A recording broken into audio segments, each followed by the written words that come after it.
Between 1908 and 1960, thousands of African children disappeared without a single kidnapping report, without handcuffs, without anyone calling it a crime.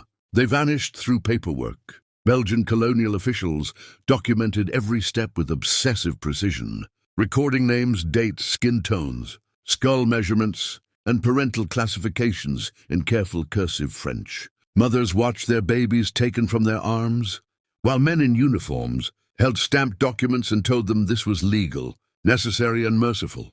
The children were called métis, mixed race, officially classified as a social danger to the colonial order. And because Belgium feared what these children represented, it erased them. Belgian colonizers impregnated African women across the Congo, then refused responsibility for the lives they created. The solution was not care, not acknowledgement, not protection. The solution was removal. Babies were seized from villages, servants' quarters, and hospital wards, transported to Catholic missions funded by the colonial state, and stripped of their African identities. Their names were changed, their languages forbidden, their birthplaces rewritten. Some were later shipped to Belgium itself, given forged documents that declared them European orphans, as if their mothers had never existed. This was not rumor. It was policy. It was approved by colonial ministers in Brussels, enforced by territorial agents in Katanga, and carried out by priests who believed they were saving souls. Mothers were compensated with small payments, receipts issued like purchase orders, their signatures replaced with an X if they refused. The Belgian government sealed these records for decades, locking them in basement archives marked classified until 2017. The world was told this was charity, that African women were unfit, that separation was progress. But behind those justifications lay a colder truth. These children were living evidence of colonial hypocrisy, proof that racial hierarchies were a lie, and so Belgium chose to make the evidence disappear. This is the story of how a European empire solved its moral problem by stealing children, rewriting bloodlines, and calling it civilization. At the start of the 20th century, the Belgian Congo was not a colony in the traditional sense. It was a machine, designed to extract rubber, copper, cobalt, and uranium with maximum efficiency and minimum accountability. It operated through rigid hierarchy and constant surveillance. After King Leopold II formally transferred control of the Congo to the Belgian state in 1908, Brussels promised reform, but what followed was not justice. It was administration. Violence did not disappear. It was reorganized, regulated, and filed. By the 1910s and 1920s, cities like Leopoldville and Elizabethville had become showcases of colonial ambition. Wide boulevards, European villas, churches, and administrative buildings rose from red dust and mine tailings. These cities were carefully divided. Europeans lived on elevated ground with electricity, hospitals, clubs, and schools. Africans were confined to designated quarters, patrolled, taxed, and governed by decrees that controlled movement, labor, and family life. Every African adult carried an identification pass. Every birth, marriage, and death was recorded by the colonial state. Belgian men arrived by the thousands. Engineers, accountants, soldiers, administrators, missionaries, most young and unmarried. African women worked in their homes as cooks, cleaners, and nannies, existing in a space where intimacy was common, but responsibility was forbidden. Relationships were unspoken, unofficial, and convenient. When children were born from these encounters, they exposed a contradiction the colonial system could not tolerate. A society built on racial separation had created a generation that belonged to both sides.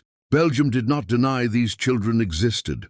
Instead, it defined them as a problem to be managed. Colonial officials warned that mixed-race children threatened social order, inheritance law, and European authority. Catholic missions were assigned a new role, not just to convert, but to separate.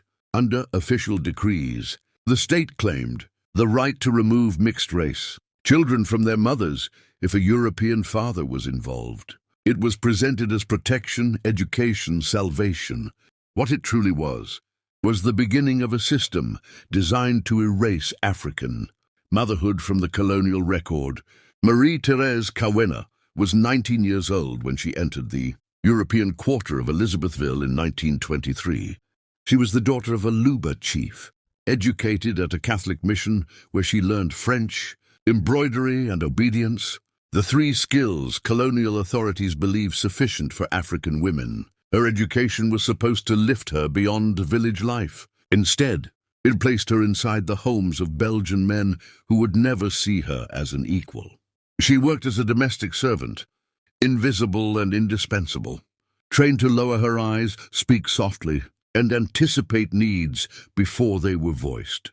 Albert Desamps, the man who employed her, was a mining engineer for Union Minière du Katanga, the corporation that powered Belgium's colonial wealth. Like many Europeans in the Congo, he lived comfortably above the African quarters, protected by law, race, and silence. His wife Marguerite enforced household order with cold efficiency, guarding the illusion of European morality while knowing exactly how fragile it was. What happened between her husband and their servant was never spoken aloud. It did not need to be. In colonial Congo, such things were expected. Father Gustave Lemaire represented another pillar of authority.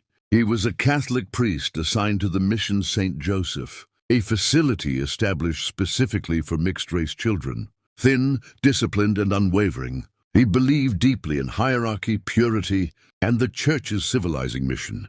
To him, African motherhood was a temporary condition, something that could be corrected through removal and prayer. Peter Vandenberg was the state's hand, a territorial agent tasked with enforcing colonial decrees, collecting taxes and maintaining order. He was efficient, unemotional, and precise. For men like him, children were entries in ledgers, not lives. Together, these people formed a system. None of them needed to conspire. None of them needed to be cruel in private. Each played a role assigned by empire. And when Marie-Thérèse gave birth to a daughter in November 1924, that system was already prepared to decide the child's fate. For 3 months, Marie-Thérèse hid her daughter in the servants' quarters behind the Desamps household, feeding her before dawn and after dusk, keeping her cries muffled against her chest. She named the child Celeste, a name whispered only in darkness. In colonial cities like Elizabethville, secrecy was fragile. Servants talked, employers watched, pregnancy records were cross-checked. A mixed-race child could not remain undocumented for long. In February 1925, the administration arrived.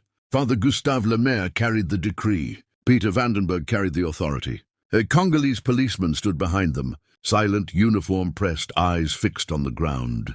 The papers cited Decree 1523, issued in Brussels in 1920, granting the state power to remove mixed-race children from African mothers deemed unfit to provide a European upbringing. The language was clinical. The outcome was final. Marie-Thérèse ran, not because she believed escape was possible, but because the body resists before the mind accepts. She made it less than 50 meters before the policeman caught her. He did not strike her. He did not need to. When Celeste was pulled from her arms, the sound Marie made was not a scream.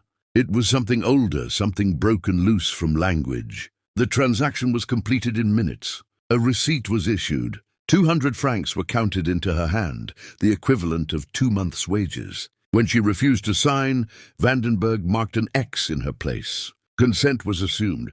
The child was listed as transferred to the mission, St. Joseph for proper Christian upbringing.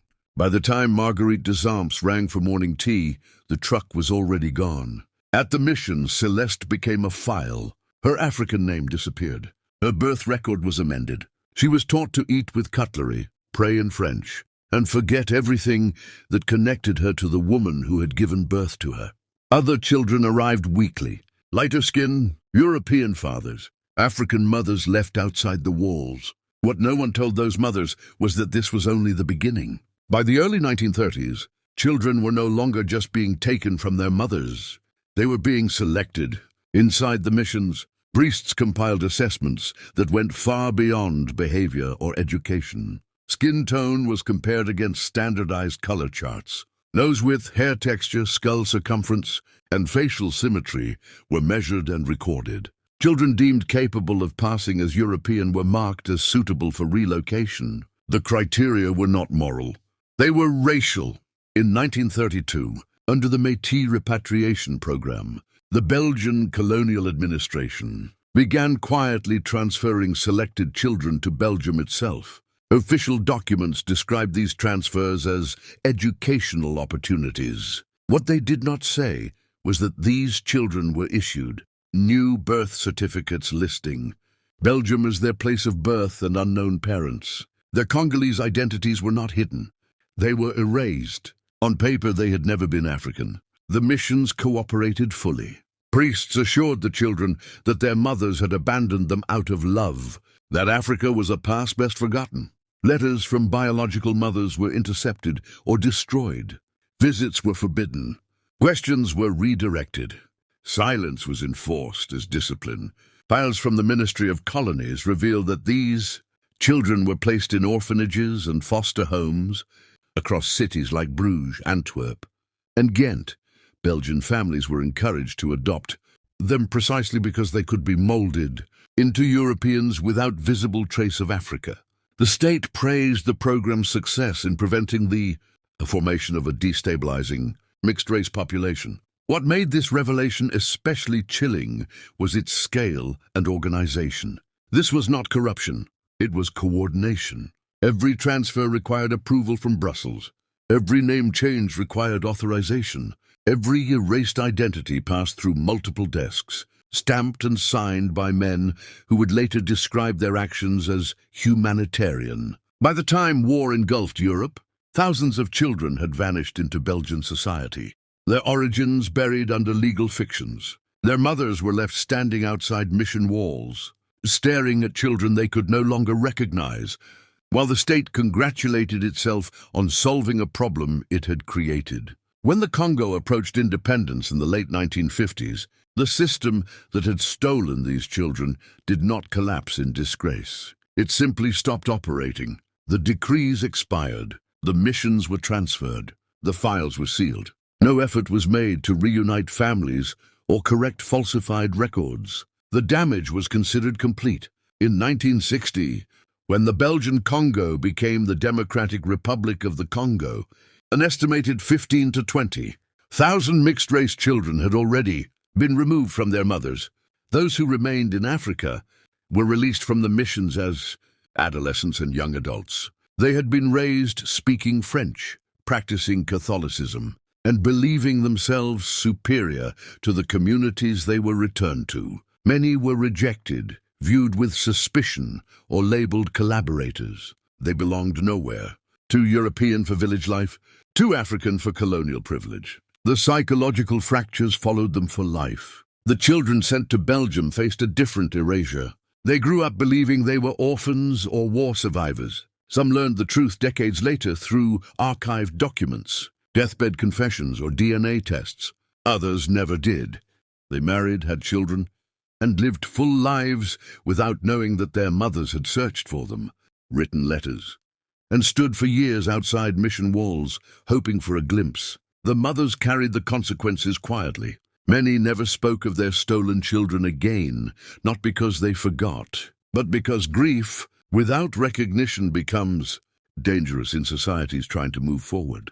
Colonial authorities never informed them of transfers to Europe. Payments were never reversed. Apologies were never issued. In Belgium, silence became policy. Archives containing transfer records and racial assessments were locked away, classified and ignored. For decades, the state presented itself as a benevolent former colonizer, while the evidence of child removal sat untouched in basement filing rooms. The consequences were not confined to the past. They lived on in broken family lines, missing histories, and generations raised on carefully constructed lies. The story of the stolen children of the Belgian Congo is not an aberration of history. It is a case study in how ordinary institutions commit extraordinary harm. When cruelty is legalized and wrapped in moral language, no secret prisons were required, no mass graves, just decrees, missions, and men convinced they were doing the right thing. The most devastating violence was not physical but administrative. The slow destruction of identity through ink and stamps. These children were not rescued. They were managed. Their mothers were not protected. They were erased from the narrative. Colonial Belgium did not fail by accident. It succeeded exactly as designed. A system built to extract wealth also extracted children, rewriting bloodlines to preserve an illusion of racial order. When the illusion was threatened, the evidence was removed.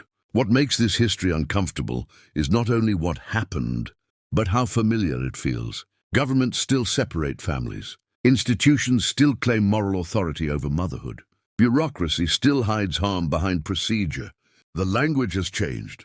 The logic has not. So the question is not whether this story belongs to the past. The question is whether we recognize it when it appears in new forms. Whether we question policies that claim benevolence while denying humanity. Whether we listen to the people whose lives are reduced to files and classifications. These children grew up believing they were alone. Their mothers died believing they had failed. Both were lied to by the same system. Remembering this history is not about assigning guilt to descendants. It is about refusing to inherit the silence. If you had been alive then, would you have accepted the paperwork without question? Would you have believed the language of protection and progress? Or would you have asked, who benefits when a child is taken and a mother is paid to disappear? What do you think? Should governments be held accountable for crimes that were once legal? Where are you watching from? And what story do you think history still hasn't told you?